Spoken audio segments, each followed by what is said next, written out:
Doctor साहब, 8 मार्च को dean और डायरेक्टर ने आपको एक लेटर दिया था।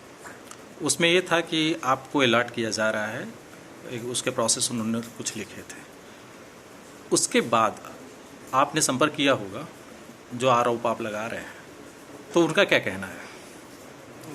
देखिए कि उसमें संपर्क व्यक्तिगत तो होता नहीं है। हम लोग जो भी संपर्क करते हैं वो अपने पत्रों के माध्यम से करते हैं।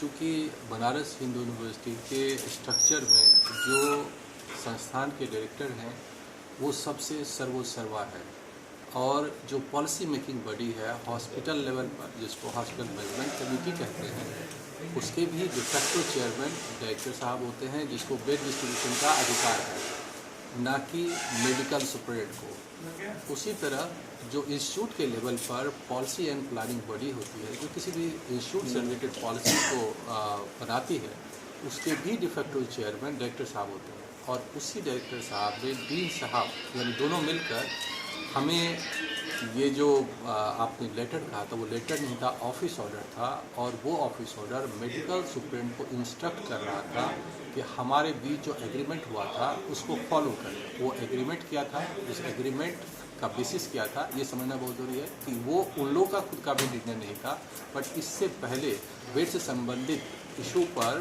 पॉलिसी मेकिंग के लिए एक कमेटी बनाई गई थी अगस्त महीने में, जिन्होंने अक्टूबर महीने में अपनी रिपोर्ट दी थी। और रिपोर्ट का कंक्लूजन ये था कि जो संपूर्ण चौथा तल्ला सुपर स्पेशलिटी विभाग का है वो हृदय विभाग को आवंटित किया जाएगा, और आधा 5वां तल्ला वो भी हृदय विभाग को आवंटित किया जाएगा।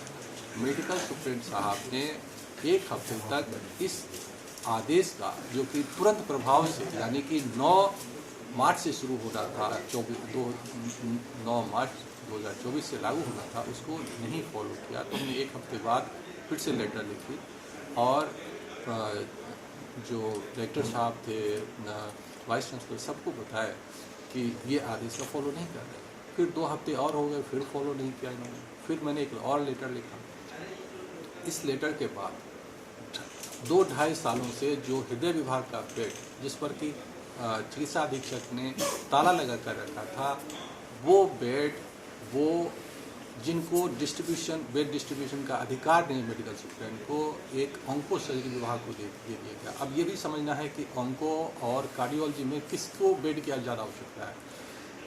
आज हर तीसरी मौतें हृदय विभाग से रिलेटेड संबंधित बीमारियों से होती है, जबकि ऑन्को सर्जरी जो है दूसरे तीसरे नंबर पे के किलर है। तीसरा बात क्या है कि बनारस हिंदू यूनिवर्सिटी के बाहर कहीं वाराणसी में पूरे पूर्वोत्तर भारत का सबसे बड़ा कैंसर इंस्टीट्यूट बना हुआ है। एक और कैंसर इंस्टीट्यूट जो है वो रेलवे जो है वहाँ पे बना हुआ हॉस्पिटल के अंदर। तो तीसरा हॉस्पिटल जो है, अब तीसरा बेड फिर भी उन्हीं को दे देना किसी भी तरह से जायज़ नहीं है।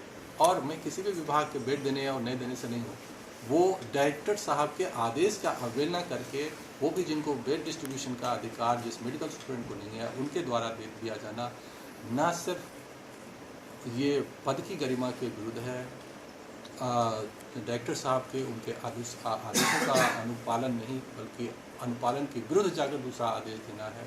ये सब घोर अपराध है, और इतना ही मेडिकल सुप्रीम के प्रोफेसर पद से भी हटाए जाने के लिए सफिशिएंट है, और पहले से वो भ्रष्टाचार के सत्यापित अपराधी भी हैं।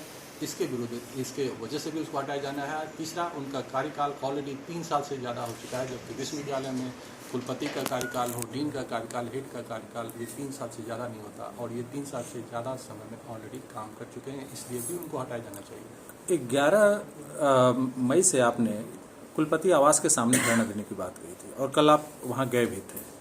क्या कारण रहा कि वहाँ आप धरना न देकर यहाँ पे धरना दें? क्या वहाँ पे फोर्सेबल आपको रोका गया, या आपने फिर सामान्य बातचीत में यहाँ पे धरना दे रहे हैं अपने चैम्बर में? क्या है कि सबसे पहले ये समझना होगा कि मैं लड़ाई किसकी लड़ रहा हूँ। मैं लड़ाई आम जनता के स्वास्थ्य के मौलिक अधिकार, उनके जीवन जीने के अधिकार, और उसको अस्पतालों में बढ़ने वाली सुविधाओं को लेकर है। मेरी लड़ाई ना तो प्रॉक्टर बोर्ड के किसी व्यक्ति से है, क्योंकि वो लोग भी हमारे मरीज हैं और वो इलाज कराने आते, वो अपनी ड्यूटी कर रहे थे, उनको जो आदेश मिला था उसका वो अनुपालन कर रहे थे।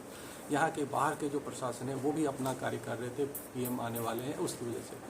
दोनों ने मिलकर मुझसे निवेदन किया कि यहाँ के अलावा आप जहाँ चाहें आंदोलन कर लें।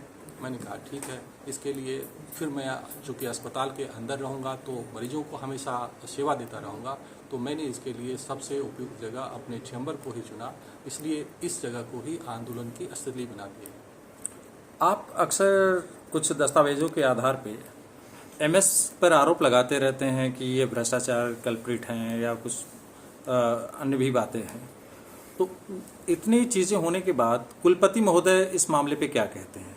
सबसे पहली बात मैं ये कहना चाह रहा हूँ कि ये आरोप नहीं है, ये कमेटी के रिकमेंडेशन है, जिन्होंने कहा है कि चिकित्सा अधीक्षक जो 2016 में ब्लड बैंक के इंचार्ज थे, वो ब्लड बैंक के इंचार्ज हो ही नहीं सकते, क्योंकि वो मेडिसिन के प्रोफेसर हैं और ब्लड बैंक के इंचार्ज सिर्फ पैथोलॉजी के प्रोफेसर हो सकते हैं। दूसरी बात, उन्होंने ब्लड बैंक, उनके ऊपर आरोप था कि ब्लड आईटी के बच्चों ने 600 से ज़्यादा यूनिट ब्लड डोनेट किए, जिसको उन्होंने बेच दिए या उसके साथ गलत ट्रीटमेंट किया, उसमें जांच में उसके कोई अता पता नहीं चला। तीसरा यह है कि वो ब्लड बैंक इंचार्ज एक तो गलत तरीके से थे, वो भी बनारस हिंदू यूनिवर्सिटी में बिना सर्टिफिकेट बिना लाइसेंस के चला रहे थे, और इसके लाइसेंसिंग के लिए पैथोलॉजी विभाग के उस व्यक्ति का भी नाम उन्होंने भेजा था जिनसे उनकी कोई अनुमति और सहमति नहीं थी, और ये सब आपराधिक कुकृत्य थे उनके,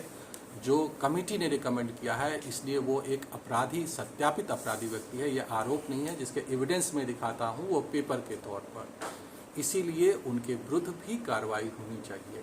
और कुलपति महोदय जब तक इनको संरक्षण नहीं देंगे तब तक वो निदेशक महोदय के आदेशों की अवहेलना कर ही नहीं सकते। अगर किए भी होते तो कुलपति महोदय तुरंत प्रभाव से उनको हटा देते, जबकि कुलपति महोदय को इतने सारे पत्र लिखे इन एविडेंस के साथ उन पर कोई कार्रवाई नहीं की। इसका सीधा सीधा मतलब होता है कि कुलपति जी भ्रष्टाचार के खुले आम समर्थक हैं, और इसीलिए इस विश्वविद्यालय में न सिर्फ भ्रष्टाचार बल्कि इस विश्वविद्यालय को बर्बाद करने में लगे हैं।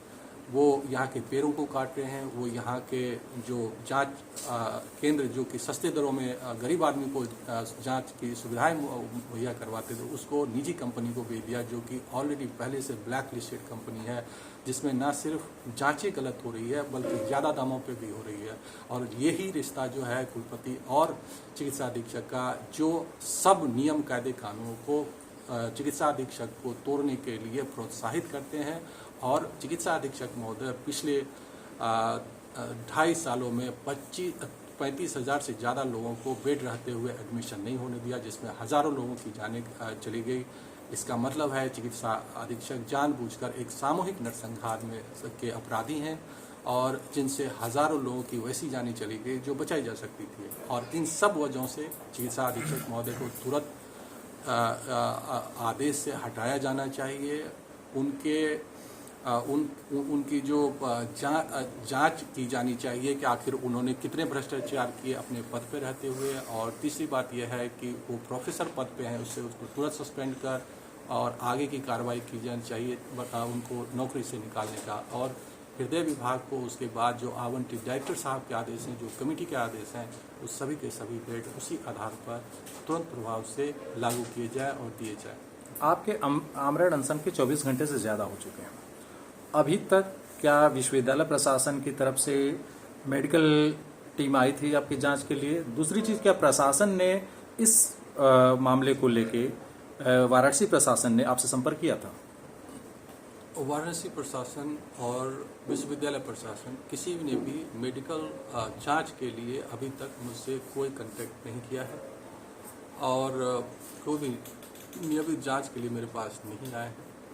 और इसलिए उनके ये चाहे जो भी रीजन हो, ये मुझे नहीं पता, लेकिन इस संदर्भ में मेरी कोई भी स्वास्थ्य परीक्षण या कोई भी जांच नहीं कराएंगे।